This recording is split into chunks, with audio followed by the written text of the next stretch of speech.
आदाब। Hello friends, आज हम बनाएंगे तंदूरी चिकन क्रिस्पी मोमोज। इसकी जो हमने ऊपर की जो लेयर है बहुत क्रिस्पी है, बहुत ही ज़्यादा कुरकुरी है और खाने में बहुत अच्छी लगेगी। बच्चों को बहुत पसंद आएगी, इनफैक्ट घर में सब लोगों को पसंद आएगी और बहुत फिलिंग है। काफ़ी पेट भरने वाली रेसिपी है ये। तो चलिए तैयार कर लेते हैं तंदूरी चिकन क्रिस्पी मोमोज।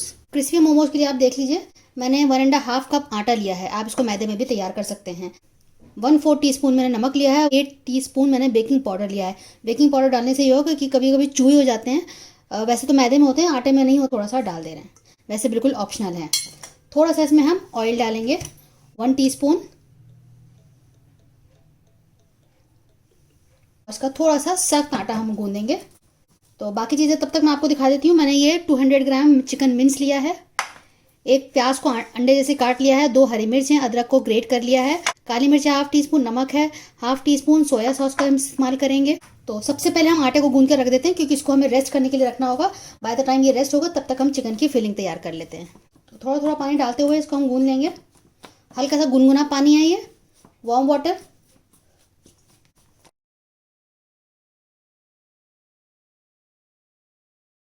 मैंने चिकन मोमोज की अपनी रेसिपीज डाली हुई हैं।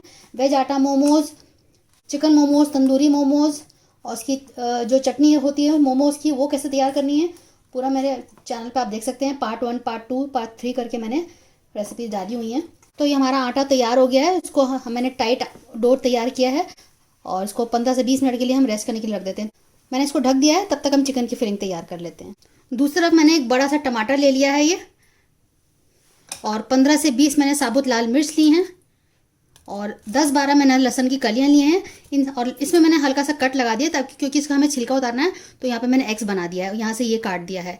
इसको हम पानी डाल के बॉईल करने के लिए रखेंगे। 1 कप मैं इसमें पानी डालूंगी, थोड़ा सा और पानी डालूंगी। तो 1 कप मैंने इसमें पानी डाल दिया। इसको ढक के हम बॉईल करने के लिए रख देंगे, ताकि हरी मिर्चें सॉफ्ट हो जाएंगी, टमाटर भी सॉफ्ट हो जाएगा। उसके बाद इसको हम ग्राइंड कर लेंगे चटनी के लिए। इसे हम बहुत कम ऑयल में थोड़ा सा सॉटे करेंगे। वैसे ये जो स्टेप है बिल्कुल ऑप्शनल है, आप चाहें तो ना करें। सीधा आप इसको सिर्फ मैरिनेट करके सारे मसाले जो मैंने दिखाए उसमें रख सकते हैं। पूरे में तेल को स्प्रेड कर लेते हैं। अदरक और हरी मिर्च को सॉटे कर लेंगे। ये स्टेप बिल्कुल ऑप्शनल है। जो मैं आपको पूरा चिकन का जो सॉटे करने को जो बता रही हूँ, आप चाहें तो सिर्फ मैरिनेट करके फिलिंग तैयार कर सकते हैं। ये बिल्कुल ऑप्शनल स्टेप है। मुझे थोड़ा सा लगता है कि मैं इसको थोड़ा सॉटे कर लूँ तेल में, तो इसलिए मैं स्टेप कर रही हूँ, अदरवाइज बिल्कुल ऑप्शनल है। जो बाहर जो मोमोज मिलते हैं चिकन के, वो सीधे चिकन को मैरिनेट करके उसको फिलिंग में डाल देते हैं। उसकी जो हमने डो तैयार किया उसमें भर के और वो स्टीम करते हैं। लेकिन हम इसको स्टीम नहीं बना रहे हैं, इसको हम फ्राइड क्रिस्पी मोमोज तैयार कर रहे हैं। तो इसलिए मैं थोड़ा सा इसको कुक कर ले रही हूँ। प्याज डाल देते हैं अब। इसको भी 2 मिनट सॉटे करेंगे, ट्रांसलूसेंट हो जाए। प्याज भी हो गई है, अब इसमें मैं चिकन डाल देती हूँ। मिक्स कर लेते हैं। आप चाहें तो इसमें लहसुन का पेस्ट भी डाल सकते हैं। 2 मिनट इसको ऐसे ही कुक कर लेते हैं, जब तक ये सफ़ेद नहीं हो जाता है। फ्लेम मैंने मीडियम की हुई है। नमक, काली मिर्च डाल देते हैं अब। थोड़ा सा सोया सॉस डाल रहे हैं और अब इसको मिक्स कर लेंगे और 5 मिनट के इसको कुक कर लेंगे, जब तक इसका पानी जो ये छूटा है ये सूख ना जाए। बस जब तक हमें इसको कुक करना है।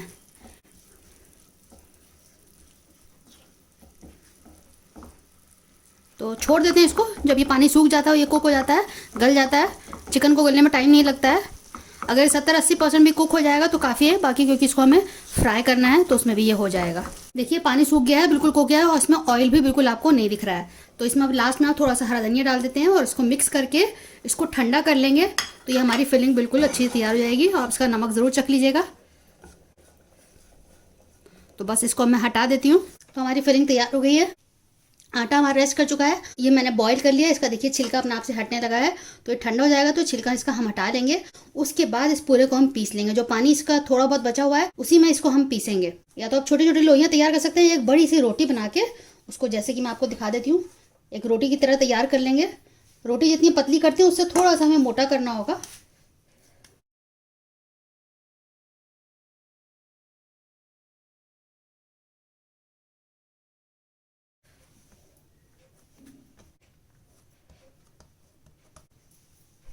थोड़ा सा आटा डस्ट कर लेते हैं।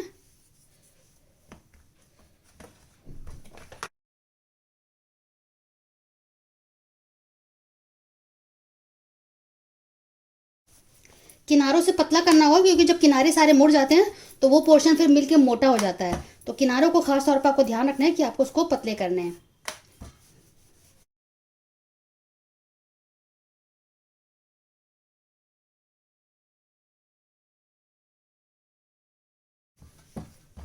किनारों को इस तरह से आप पतला कर लीजिएगा।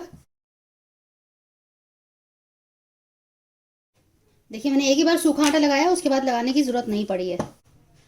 आप देखिए कि हमने इस तरह से बेला है, थोड़ा रोटी से मोटा है, तो इसके हम काट लेंगे।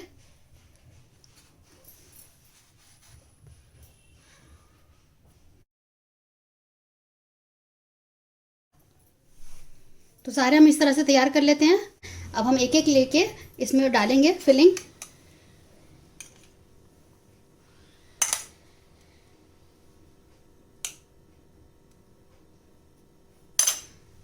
एक सिंपल से जो तरीका है मैं आपको दिखा देती हूँ कि दोनों जो किनारे हैं इसको आप सेमी सर्कल में कर लीजिए और उसको चिपका लीजिए। सबसे आसान तरीका तो यही है।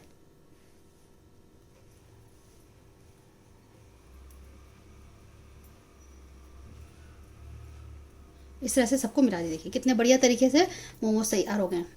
अगर आप उसको खूबसूरत बनाना चाहते हैं मैं आपको वो भी दिखा देती हूँ। तो अब इसमें हम क्या करेंगे, कांटा ले लेंगे, उसकी मदद से यहाँ पे इस तरह से निशान बना देंगे, तो वो देखने में भी अच्छा लगेगा।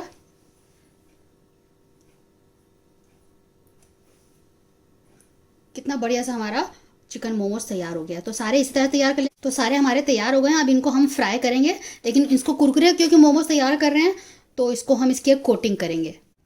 तो ये सारा हम पीस लेंगे। मैंने ग्राइंडर जार में डाल लिया है। तो मैंने 1 टेबलस्पून कॉर्नफ्लावर लिया है, मकई का आटा। तो इसका हम घोल तैयार कर लेंगे।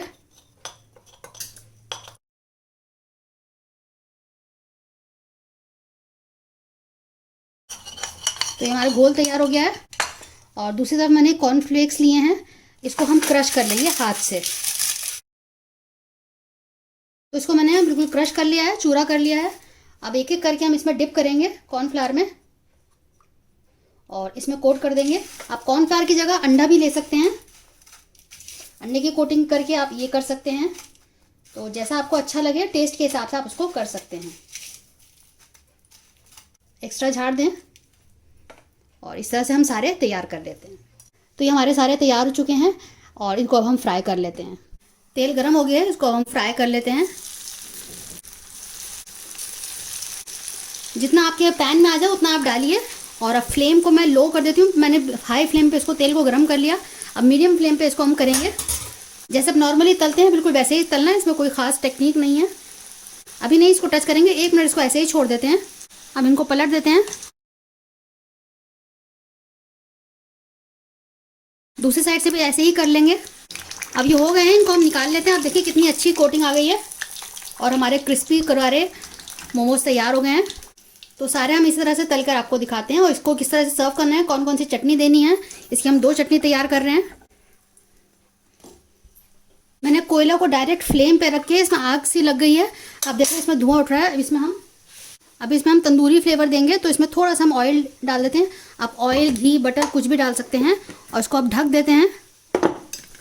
इसमें जो छेद है इसको हम कवर कर देते हैं और 3 से 4 मिनट के लिए ऐसे ही छोड़ देते हैं ताकि इसमें पूरे में तंदूरी फ्लेवर आ जाए। हमारी लाल चटनी तैयार हो गई मोमोज वाली। दूसरी चटनी के लिए हमने दही ले लिया है, हंग कर्ड है ये। इसका हमने पानी निकाल दिया, एक छलनी में रख दिया था, सारा पानी निकल गया। तो ये दही गाढ़ा हो गया, तो उसको हम हंग कर्ड बोलते हैं। तो इसमें ग्रीन चटनी मैंने ली है। ग्रीन चटनी थोड़ी सी इसमें हम ऐड कर देते हैं और थोड़ी सी ये वाली चटनी ले लेंगे और थोड़ा सा इसमें हम चाट मसाला डालेंगे।